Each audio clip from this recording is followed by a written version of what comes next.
In the first chapter of the book of James in the New Testament, James was a letter that was written by Jesus' half-brother, whose name was James. There was a letter that was included, as it was inspired by the Holy Spirit. It was included in the New Testament scriptures. And before you get even halfway through the first chapter of that book of James, there's a lot of questions that get generated. And I frequently get these questions from folks, and they tend to go along these lines. James says that God can't be tempted. Why is that the case?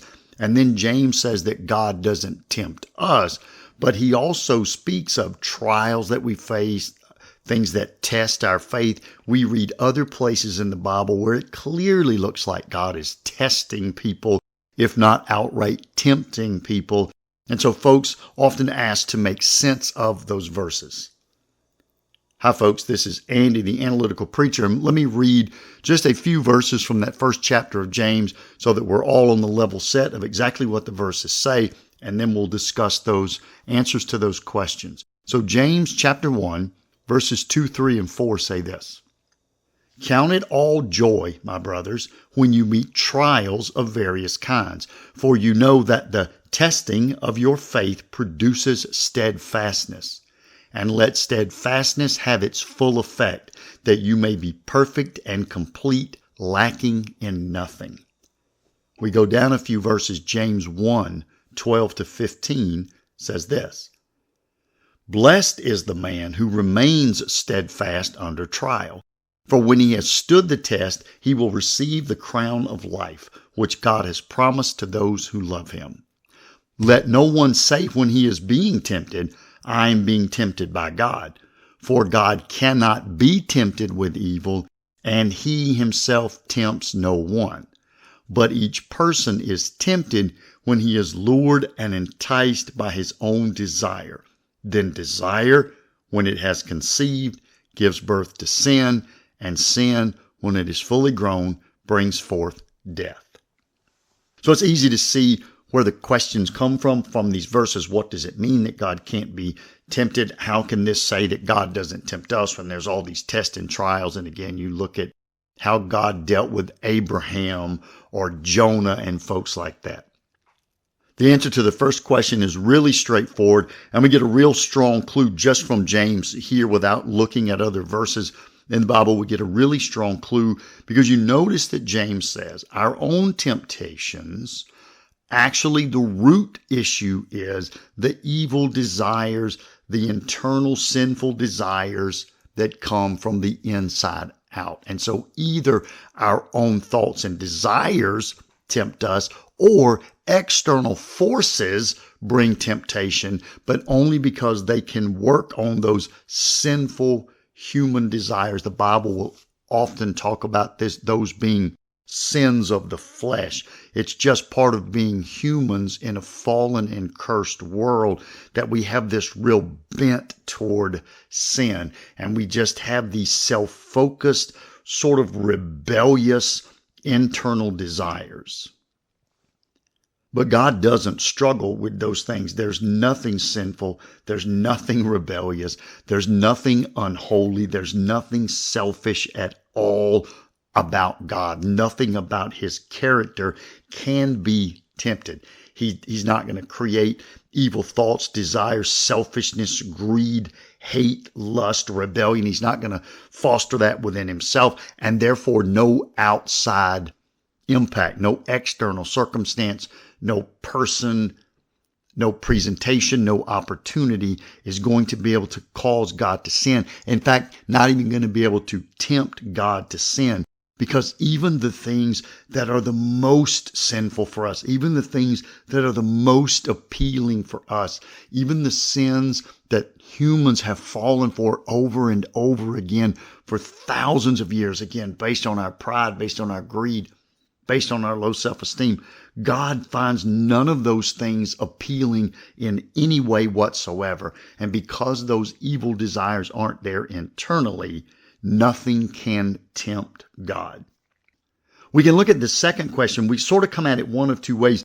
We can really break down some of the Greek words. James would have originally written this letter, again, under the inspiration of the Holy Spirit. He would have originally written this letter in Greek. And we see different words at play. For example, the word gets translated tempted in the phrase God cannot be tempted is actually a different word for but each person is tempted and lured, or and he tempts no one. That God tempts no one and each person is tempted is a different word than the word used for God cannot be tempted himself. And the word that gets translated as trial is related to these words tempt and tempted, but it is different from those words.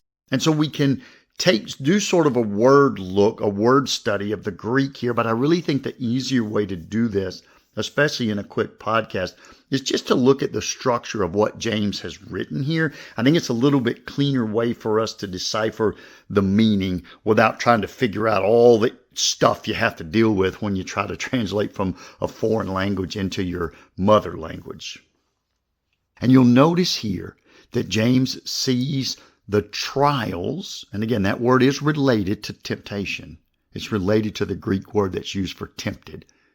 But James sees the trials that test our faith as ending up producing steadfastness in us and ending up actually perfecting us, sanctifying us, further setting us apart for God's holiness and God's purposes.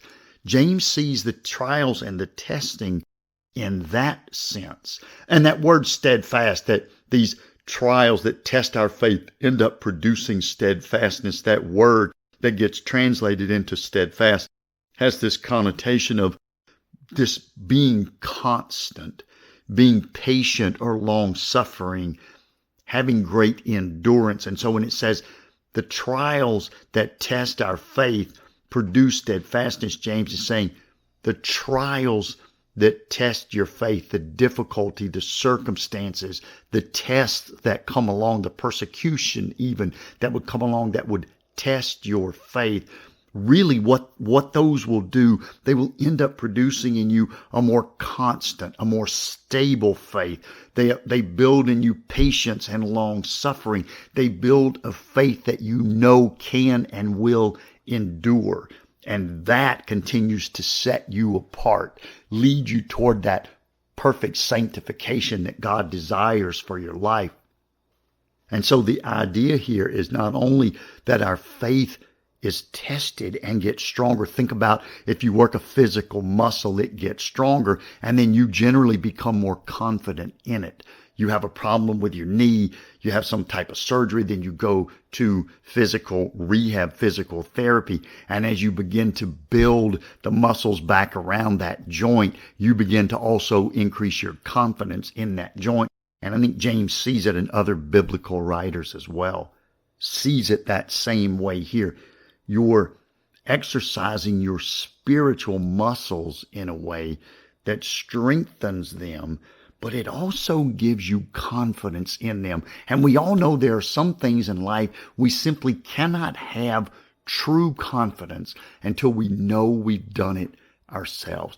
Maybe mommy tells us she believes in us. Maybe our coach tells us she believes in us. Maybe our boss tells us she believes in us.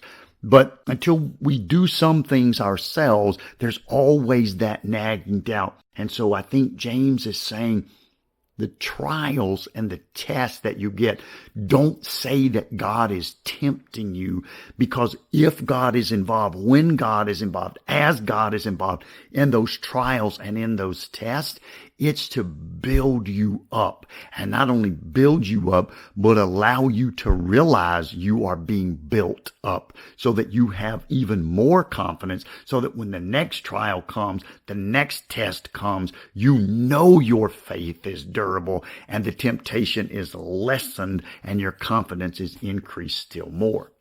Temptation, on the other hand, is described here by James, and again, by other biblical writers, Old Testament, New Testament, as being designed to cause you to fail. And so when we speak about Satan tempting Christ in the wilderness, because even though he was God, while he was in a human body, while he was fully human on earth, Satan said, perhaps now, because he can get hungry and stressed out and all these other things, maybe I can dig up some selfish, some greedy, some rebellious part of him that I can tempt. And the temptations of Satan against Christ in the wilderness absolutely were designed to cause him to fall into sin. And temptations that we experience in life are designed to cause us to fall into sin.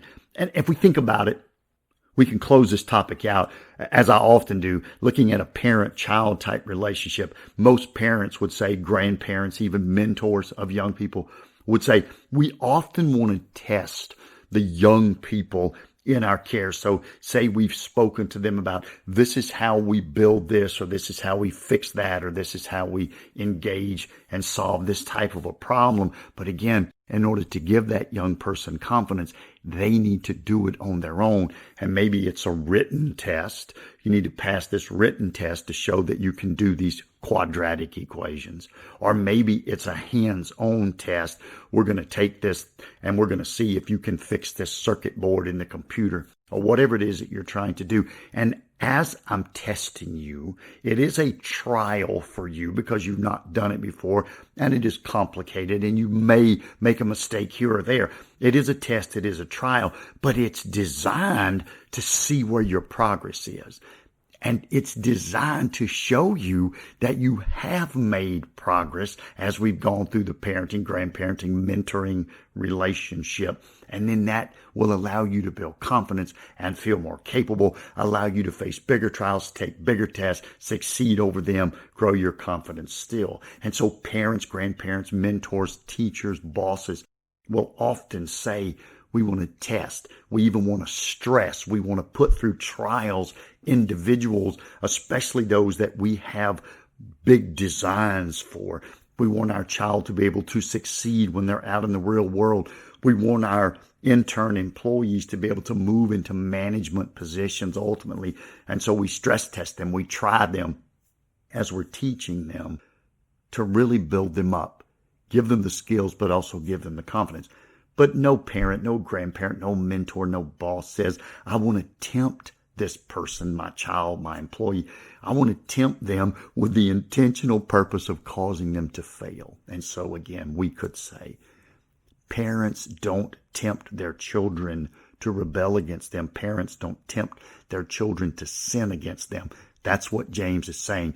God does not, would not, could not tempt us as his children to rebel against him, or to dishonor him, or to sin against him, or to sin against one of his other children. God simply is not going to do that. What God will do is say to us, I believe you can grow and become stronger and better, and I certainly believe you can serve my purposes to a greater degree, and I'm going to stress test you, train you, and then test you.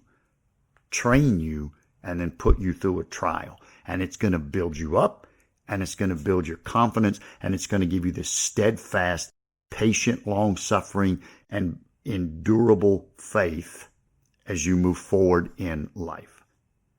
That's the difference in testing and tempting, and that's the reason that God cannot be tempted and would not tempt us. Thanks so much for listening. Until next time, this is Andy.